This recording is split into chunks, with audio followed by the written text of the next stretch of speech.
Magandang araw po sa inyo lahat. Welcome po sa panibagong reaction video dito sa Makapili TV. Ngayon ito ang pagkikwentuhan po natin ngayon, itong pag-clearing ng MMDA.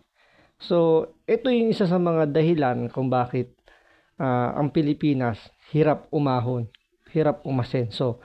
Kasi marami po sa ating mga kababayan ang hindi sumusunod sa batas. So, itong bansa po natin, kailangan po talaga ng sabihin natin may political will, may kamay na bakal para lang sumunod ang ating mga kababayan. So, itong balitang to, nagpapakita talaga dito na ang batas, kumbaga hindi siniseryoso ng mga ilan nating mga kababayan. So, panoorin po natin ito. So, bago lahat, kung di ka pa nakasubscribe sa Makapili TV, baka pwede naman pakipindot yung subscribe button at the same time, palike na rin po ng video. Wala naman pong bayad dyan. Kaya, pindot na. So, ito, panoorin nyo po itong balitang to. Kumbaga, panoorin natin itong balitang to para maintindihan nyo yung sinabi ko na bakit yung Pilipinas hirap na hirap umasenso at bakit hindi sinusunod ng ating mga kababayan kahit na meron tayong batas. So panoorin po natin to. Balita naman sa kalsada, tinikita at tinatak ng MMDA ang ilang sasakyang sagabal sa bangketa sa Quezon City. Ang ilan nakipagsagutan pa sa mga otoridad, huwag lamang matow ang kanilang mga sasakyan. Nasa frontline ng balitang yan si Gerard de la Peña. Ang bangketang ito sa Quezon City, mukha ng parking sa dami ng sasakyan. Yan ang tinarit kanina ng mga tauhan ng MMDA. Pero nakipagmatigasan ng ilan. Dahil makinig muna kayo. Ay, hindi pwede. Pinapadlock niyo po sa kalsada. Nakapadlock nga yan eh. Hindi nga po pwede kalsada to eh. Pinapadlock niyo sa kalsada. Kayo lang po ang Ilang nakakaraniwan. tricycle nandiyan kanina. Kayo lang po na Tapos isang ngayon- nandyan. So yun yung pinakamalaking problema doon, 'di ba? Na hindi porket merong ibang nagpa-park gagayahin na natin. So nawawala kasi yung nawawala yung ah paano ba paliliwanag yun? Kumbaga parang alam mo naman na bawal dahil may nakita kang may nagpark o may gumawa sa bagay na yon is gagayahin mo na. So nawawala na yung kumbaga yung yung bumababa na yung level natin na kahit na may batas hindi nasusundin. Tulad niyan, ipinadlock niya. Alam niyang public place yung kalsada yan. So, alam din niya sigurado dyan na kumbaga nagki-clearing na dyan. Meron na nagtutow ng mga sasakyan. Pero, bakit ganun? Na doon pa rin nagpa-park. At yun nga, di ba, kumbaga yung kinakausap siya ng maayos, pinapaliwanag sa kanya, ayaw niya makinig. So, sarado na yung isip niya na bakit biglang magtuturo siya na bakit daw yung iba daw nakapark. So, hindi kasi ibig sabihin na may nagpark doon is pwede na. Baka nataon lang nung time na nagpark yung mga sasakyan doon, walang clearing operation.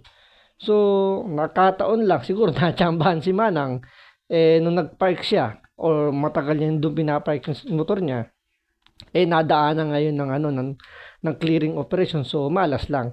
So, hindi kasi natin pwedeng i-reason out na bakit merong nakapark doon, bakit ako hindi pwede.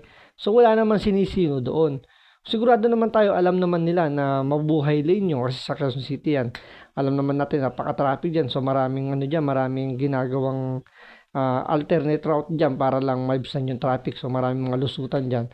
So, pinagbabawal ng LGU, ng MMDA, na mag-park yung mga sasakyan dyan. So, alam naman sigurado nila yan na bawal. Pero bakit doon pa rin sila nagpa-park? Sabihin natin, wala kasi magpag-parkingan, gawa nga ng nasakop na ng pwesto ng bahay nila or talagang walang parking space yung kanilang tinitirhan. So, pero hindi kasi rason yun eh. So, dapat gawan mo ng paraan yun na mahanapan mo ng mapagparkingan yung sasakyan. Kasi, di ba, kumbaga, abala sa iyo yun kung sakasakaling matow yung sasakyan mo. So, malaking abala sa iyo yun. So, dapat hindi lang gobyerno yung nag-a-adjust sa batas. So, dapat yung mga mamamayan mag-adjust din. Di ba?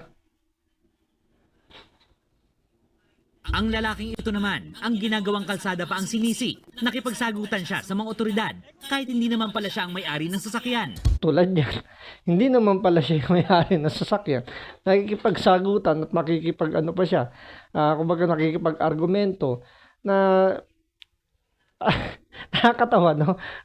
hindi naman, hindi naman pala siya yung may-ari ng sasakyan. May makikipagtalo siya. So parang itong MMDA naman, hindi mo na nagtanong kung kanya ba yung sasakyan na ito to. Nakikipagsagutan din. So siguro dahil sa tension yan, hindi na nila naisip na tanungin na kung sino ba yung may-ari. So siguro dahil nga mataas na yung emosyon nila, so nakakalimutan lang itanong.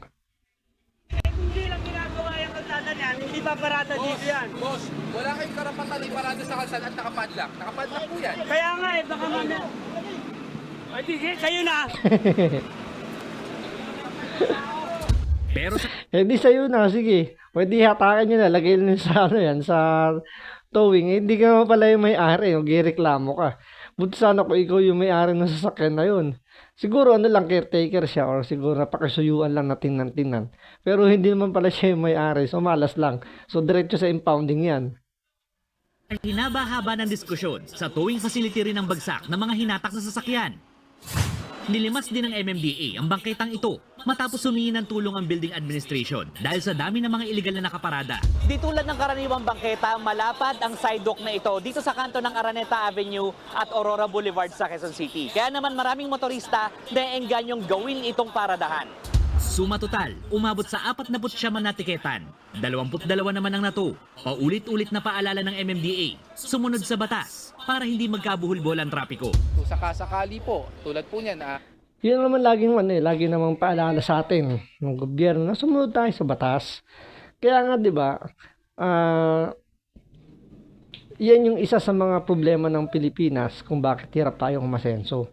Gawa nga ng hindi marami sa ating mga kababayan na hindi talaga sumusunod sa batas. Marami nagsasabi na anti-poor daw. Pag gumagawa ng batas ay anti-poor. Ang nakikinabang lang daw is mayaman. Wala ho tayong magagawa. So, ganoon talaga ang kumbaga sa Pilipinas mas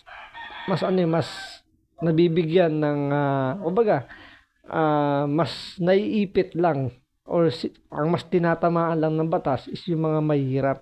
Hindi naman sinasabi na mahihirap lang yung hindi sumusunod sa batas. Meron din namang mga nasa upper level na hindi sumusunod sa batas, pero ang mas naano lang talaga dito tulad niyan, alam naman natin na bawal mag-park doon dahil may pwedeng matikitan. Alam natin bawal. Pero bakit tayo doon nagpa-park? Kasi may nakita tayo nag-park na ibang sasakyan, so magpa-park din tayo. So yun yung pinaka problema natin yan. Isa pa diyan yung EDSA busway, di ba? Alam naman natin o alam naman nila yung mga nahuli diyan na bawal dumaan sa bus lane at malaki yung multa. Kasi everyday naman yan lahat naman tayo may access na sa internet. Iilan na lang kahit nga sanggol bata, di ba? Nakakapag-access na sa internet. So bakit itong mga nahuhuli sa EDSA busway lumalabag pa rin kahit na alam nila na bawal, kasi ang magiging palusot nila hindi raw nila alam, bago lang sila sa lugar na yon.